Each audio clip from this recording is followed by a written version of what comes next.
With that said, let's talk about the budget. And I know that some of you were here yesterday, and some of what I say at the opening be a repeat, but a lot of folks were not here. So let's talk about what this is. This is the President's FY 2018 budget. The name on the cover is the New Foundation for American Greatness. Okay. As I read through it over the weekend, as I did, in fact, we've been working on this since before I actually got here, it struck me that the title should have been different, that the title should have been a taxpayer first budget, because that's what this is. And as I was trying to reconcile those two things, well, it's called the New Foundation for American Greatness, but I wanted to call it the taxpayer first budget. It struck me that that was what was really new, or one of the things that was new about this budget, that we looked at this budget through the eyes of the people who were actually paying the bills. I think for years and years, we've simply looked at a budget in terms of the folks who are on the back end of the programs, the recipients of the taxpayer money, and we haven't spent nearly enough time focusing our attention on the people who pay the taxes. I got a couple questions yesterday. I know I will today about compassion.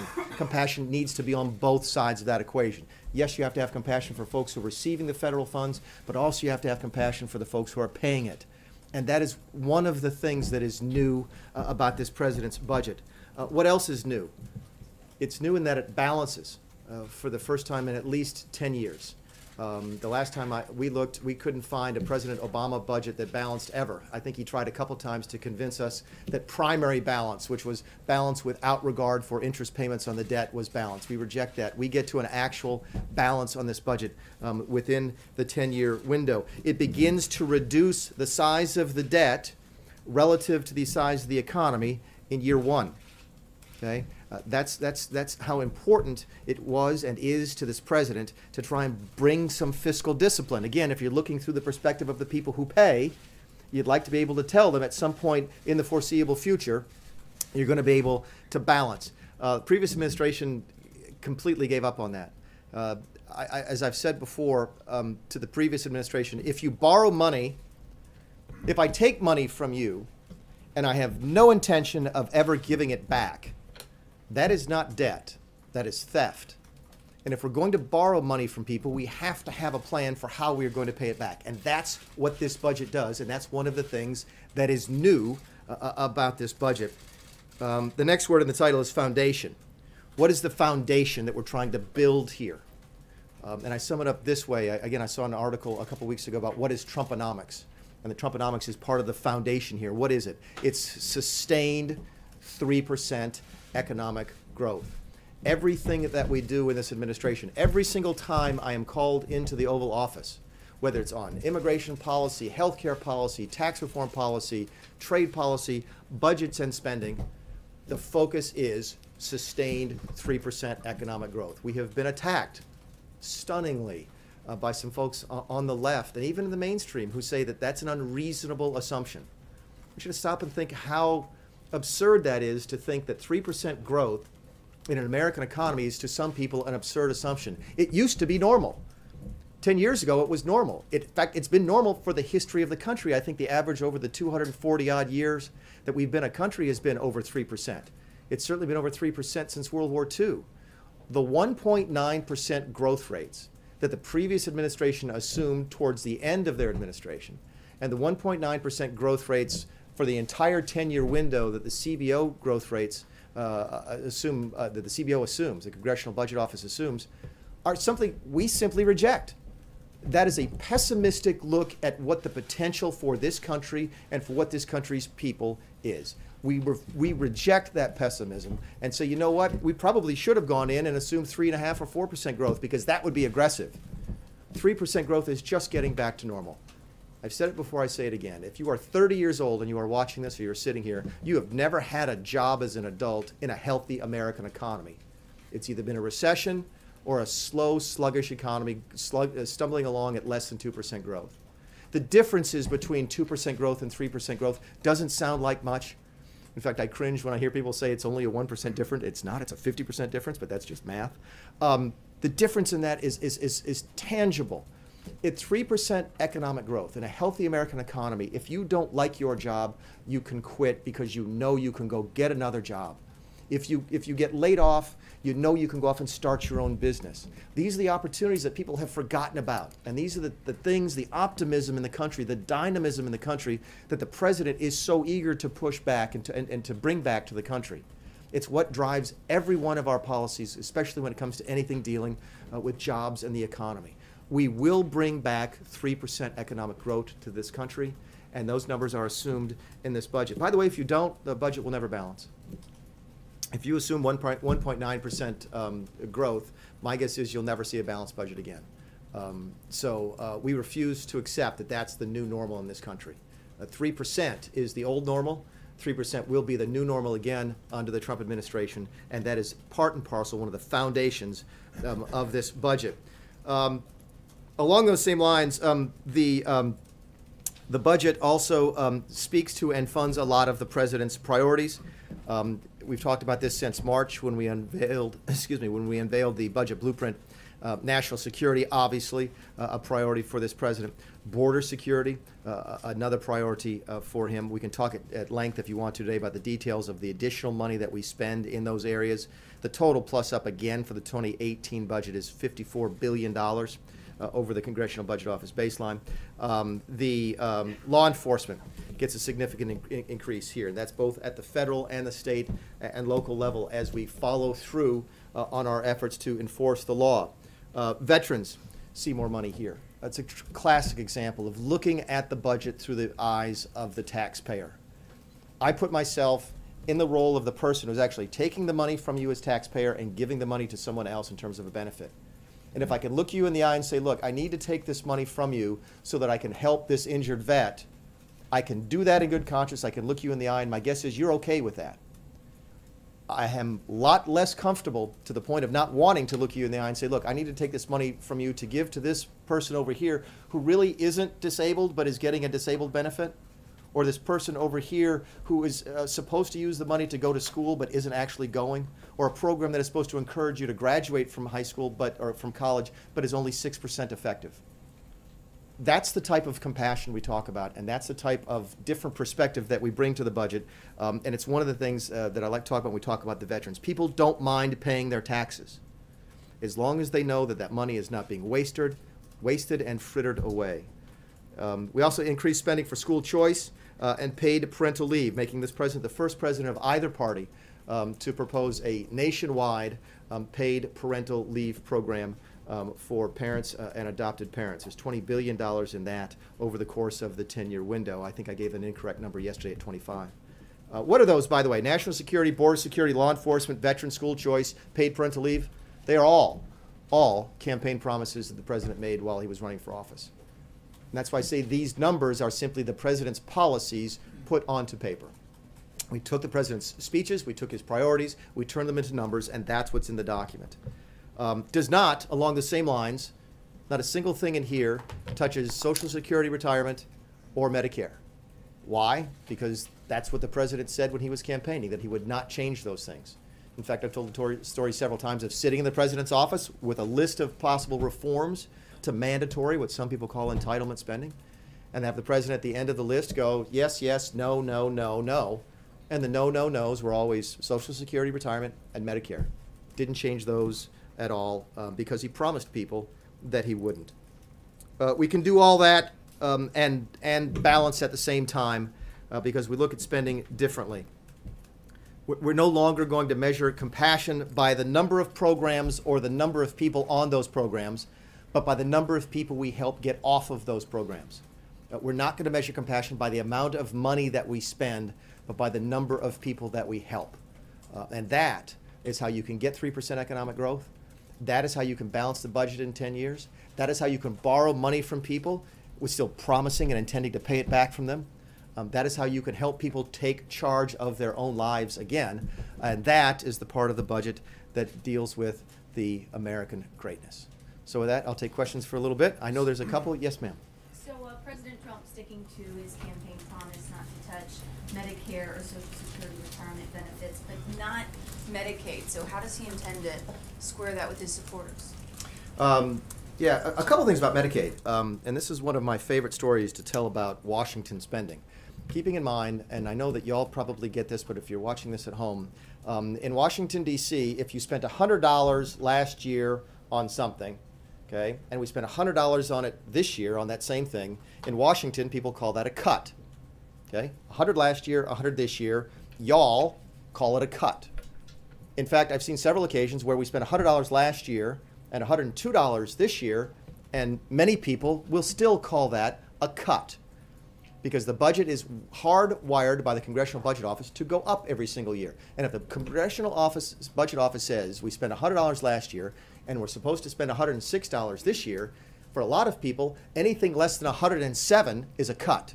In fact, I've actually heard 106 referred to as a freeze because it simply stays in line with the Congressional Budget Office. A classic example of how Washington speaks differently than the world back home. So a couple things about Medicaid. Okay? There are no Medicaid cuts in the terms of what ordinary human beings would refer to as a cut. We are not spending less money one year than we spent before.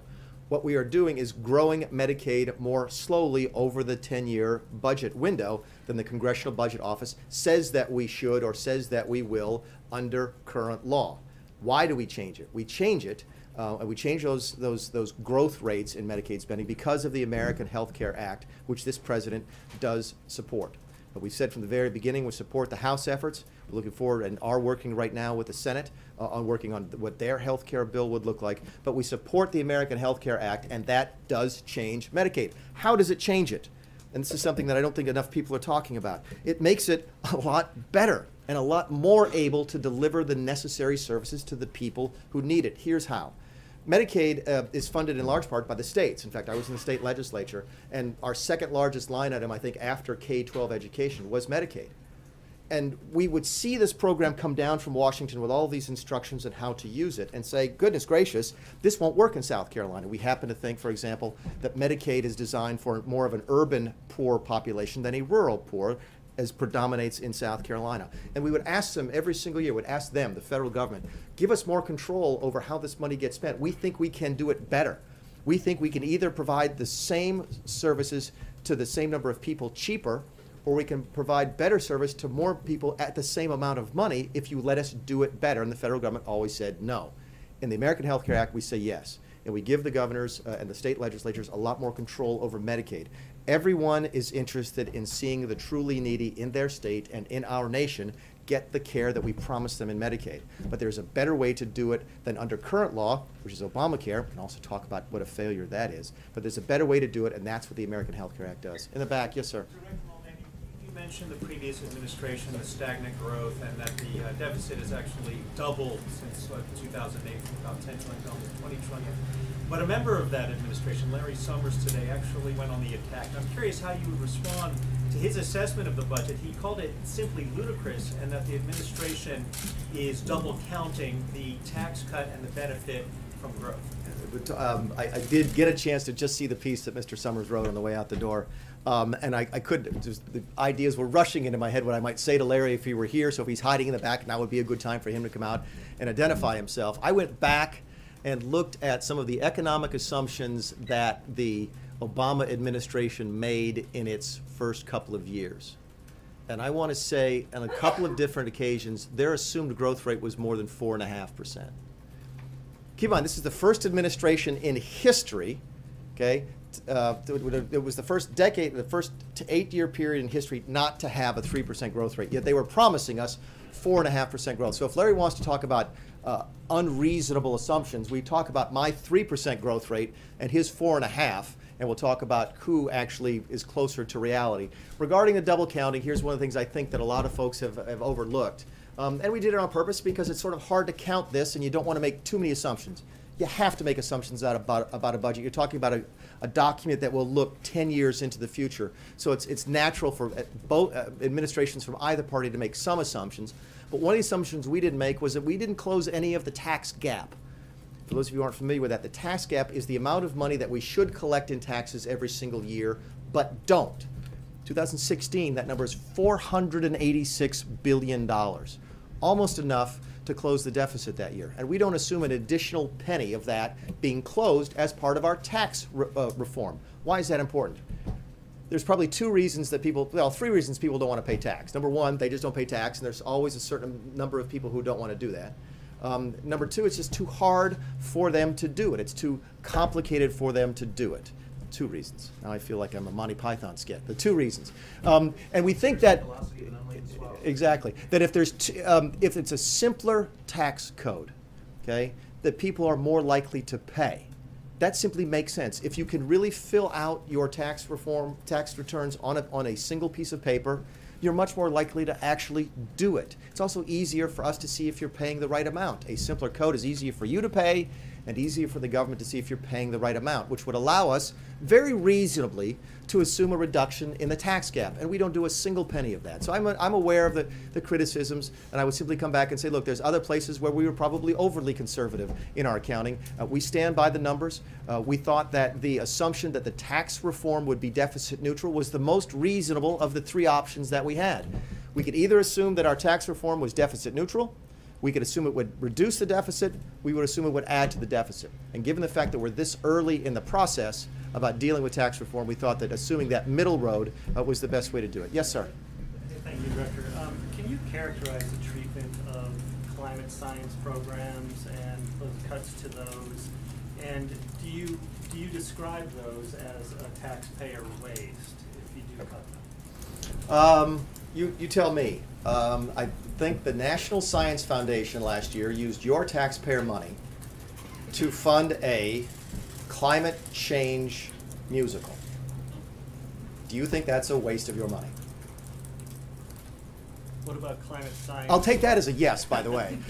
So you see my point. What I think you saw happen during the previous administration is the pendulum went too far to one side, where we were spending too much of your money on climate change and not very efficiently. We don't get rid of it here. Do we target it? Sure. Do a lot of the EPA reductions aimed at reducing the focus on climate science? Yes. Does it mean that we are anti-science? Absolutely not. We're simply trying to get things back in order to where we can look at the folks who pay the taxes and say, look, yeah, we want to do some climate science, but we're not going to do some of the crazy stuff the previous administration did. And I will note for the record that you didn't say anything about about the musical. Yes, ma'am. I'm just wondering, you were talking about making assumptions.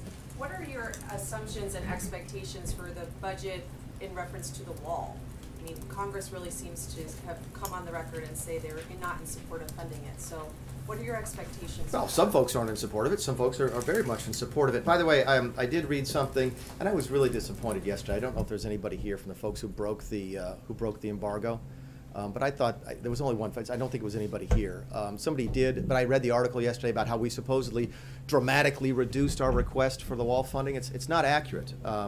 The 2017 request was $1.5 billion for border security and $3.0 billion in additional DHS funding, and the request in the proposal in the 2018 is 2.6 for border security, almost twice as much, and 4.5 for total DHS. Again, a much larger number than 2017. So I'm not really sure how the person got to that number. But let me address your question. We are absolutely dead serious about the wall. In fact, after taking care of the national security and the vets, my guess is it's in the president's top 3. In fact, I know for a fact that it is. And we made that very clear to the folks on the Hill that while we did not get as much money as we wanted for border security in the 2017 omnibus, we did get a lot. Many of you were here for the presentation I gave on that. And we will see increased border security between today and the end of the calendar year. By the same token, we're going to continue to press on. We do think there's a role for technology, a role for additional people, all of which we ask for in those in this 2018 budget request. But it is absolutely a priority for the president. Yes, sir. You said you reject the premise of the economy not growing at 3%. Yep. Did you set the 3% target and then reverse engineer the figures in order to achieve that? No. Give us the math. Yeah, keep in mind, we had, because there was a lot of numbers that were floated during the campaign, 3, 3.5, 4, 4.5. And we didn't start with any of those numbers and work back. What we sat down and did is this, in fact, it was the group of, it was myself, Secretary Mnuchin, Director Cohn from the NEC, who at the time I think was playing, and still is playing the, filling the role often filled by the head of the Council of Economic Advisors. And what we did is we sat down and said, we looked at the CBO baseline numbers and said, okay, what will our tax policy increase GDP by? And what are the ranges for that?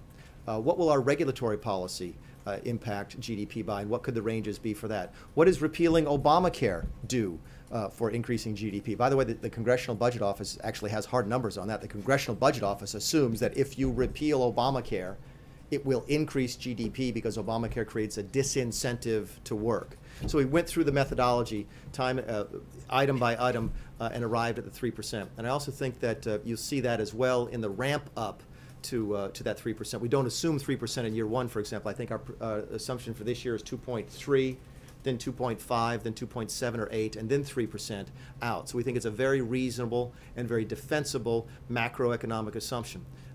Digging a little bit deeper into the numbers, we also think that our numbers regarding the related interest rates and unemployment rates are likewise defensible. We get a lot of questions sometimes about productivity, we hear these stories now. There's an interesting story in one of the leading newspapers, I can't remember if it was the Times or the Post yesterday, about a business in Utah that can't find enough people to work.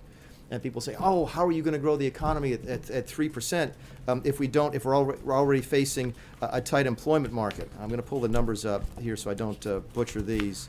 Of course, as soon as I say that, I can't pull the numbers up. The difference between the U6 rate and the U3 rate is, I think the number was in excess of 6 million people. What does that mean? The U3 rate is what we call the unemployment rate. It's what everybody calls the unemployment rate. The U6 rate is those folks who are unemployed. Okay, they're in the labor force looking for work, but they can't find it. Plus the people who are marginally attached or working part-time for economic reasons, working part-time because they can't find full-time work. Okay, that difference, that delta, is over 6 million people. So we believe that we should be able to drive U3 and U6 together and get those folks into full-time employment, and that's one of the ways you get productivity gains. You're saying that U6, a measure that goes back to 1994, you can have it equal the U3 measure? We think that's, in a properly functioning economy, that would be the case. Because keep in mind, what's the difference? Marginally attached and part-time, against your will. You want to work full-time, but you're not. So you're technically not unemployed, because that's not the technical definition of the U3 unemployment rate, but you want to be doing more. You want to be more productive, to go back to the economic terms. And we do believe that we bring those people back to the job place, they will end up adding to productivity. Director Mulvaney, thanks for doing this. On the day that he came down the escalator famously and became candidate Trump, he said, we're going to save Medicare, excuse me, we're going to save Medicare, Medicaid, and Social Security without cuts. Have to do it. I recognize that he's going to be saving Social Security retirement, but he's not saving Social Security disability insurance, which benefits more than 10 million Americans. So is the president keeping his promise on that program? Thank you for that. Yes, he absolutely is, and here's why. The fact that it's called Social Security disability insurance, I think is well, put it to you this way. We propose to do parental paid leave in this budget. Again, the first president of either party to do that.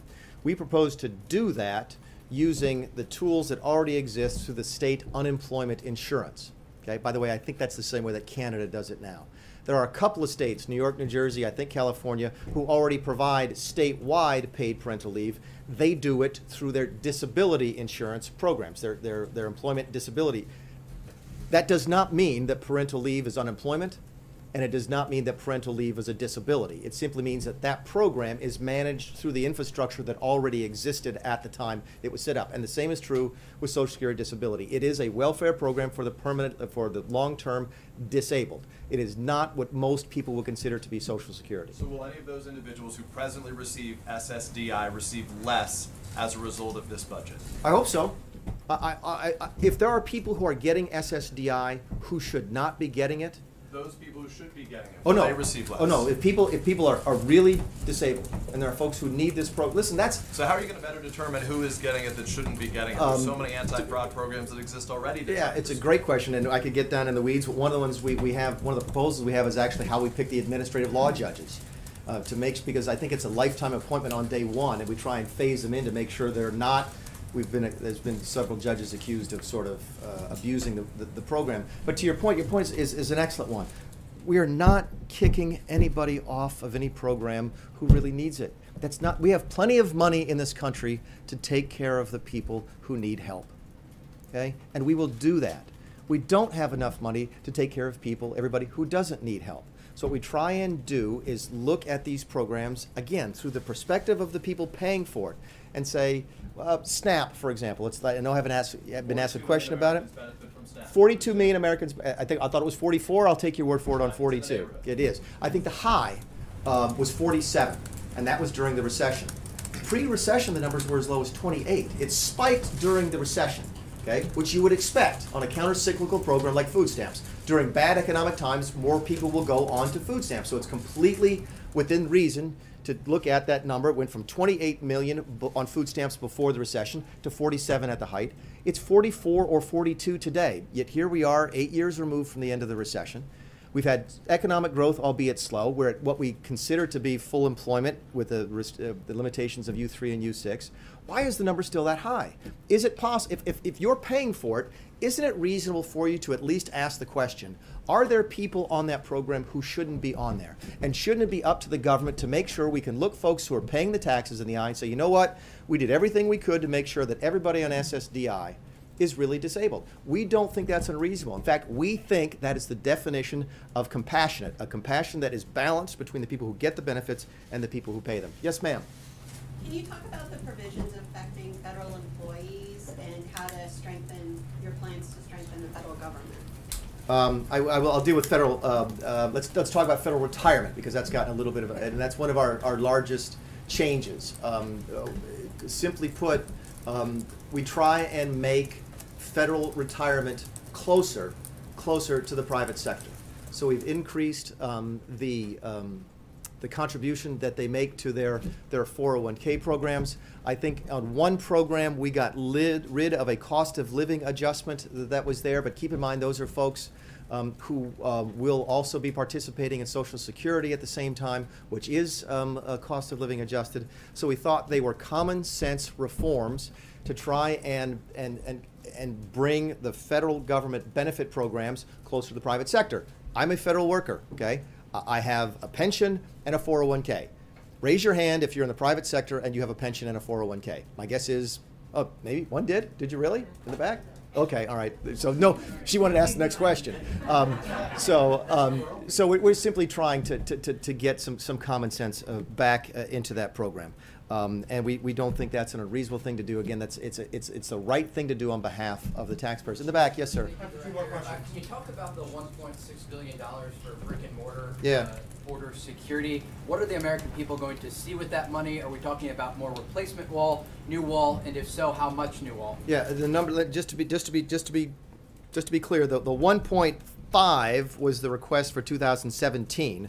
2.6 is the request for 2018, reflecting the fact that there are 12 months in 2018. There's only 5 months in 2017 when we were dealing with that. So the answer to your question, what are they going to see, is all of the above. That would be replacement wall. That would be new wall. That would be land acquisition. That would be infrastructure. Keep in mind, you don't automatically magically build a wall in the middle of nowhere. You have to build a road to get there. You often have to run utility services out to it if you're going to do lighting, for example. So it's all of the above, and part of the president's commitment. We haven't decided yet on the best kind of wall.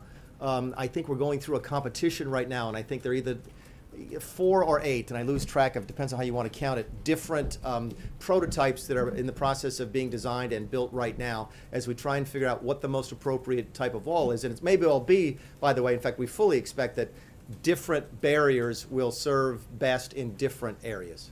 Just a quick follow-up.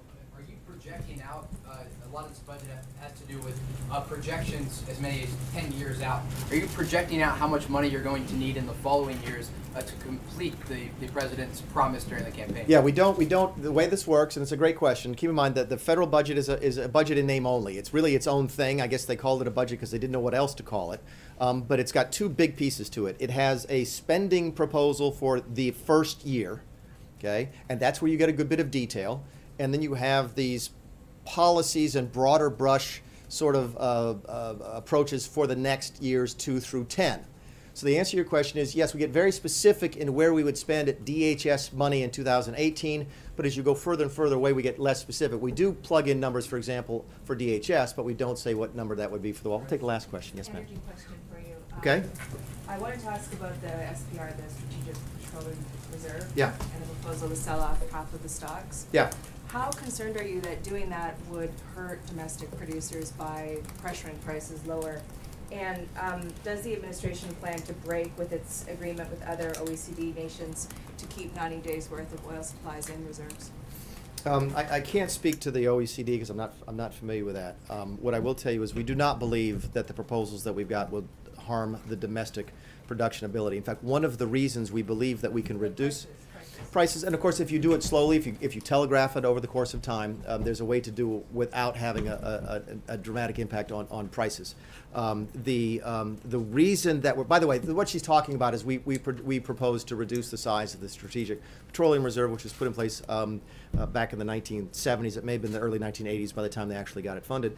And at that time, I think we were importing over 6 million barrels of oil a day from the Middle East. And we had limited domestic production. I think what you've seen in the last, and that's why you do it, right? It was a national security argument. If we're going to rely so heavily on imported oil, then there might be a national security and certainly a national economic argument to not exposing ourselves to the risks like the oil shocks that we had in the 1970s. That risk goes down dramatically when we have increased domestic production like we do today. In fact, I think you saw Congress last year approve for the first time since the 1970s crude oil exports out of this country. So we have the opportunity now to do that. We produce more oil because of hydraulic fracking. We also produce more natural gas and other hydrocarbons. So we think it's a responsible thing to do. It's no longer necessary. Again, go back to that perception of the taxpayers. I don't need to take this much of your money to bury it in the ground out in West Texas someplace for domestic security and national security reasons when we have domestic surpluses, supplies like we do. Thank you all very much. Again, we'll be available for questions. You can reach out to John. Snap. I will tell. Yes, thank you. No, I will. Thank you for that. We'll take Snap, and then I will go. Thank you. And I talked about it a little bit, but go ahead. What's your? I thought I answered the Snap question. Well, you touched on it, but I had a follow up on the Snap question Okay. from yesterday. You said that you would be phasing in the work requirements, and I was wondering if you could tell us a little bit more about that process and how quickly you expect that to happen, and also if you could tell us what you would say to the able-bodied Americans you referenced who are saying, I want to work, but I can't find work. Gotcha. The answer to your question is I'm not familiar with the details of how we phase it in over time, so I apologize. We have to get back to you on that one. But in terms of what we'd say to people is, great, thank you. Thank you for wanting to work, because we need you as a nation to do that. So we are starting on the exact same page. So we are going to do everything we can to help you find a job that you are suited to and a job that you can use to help take care of you, yourself, and your family. That's not the problem.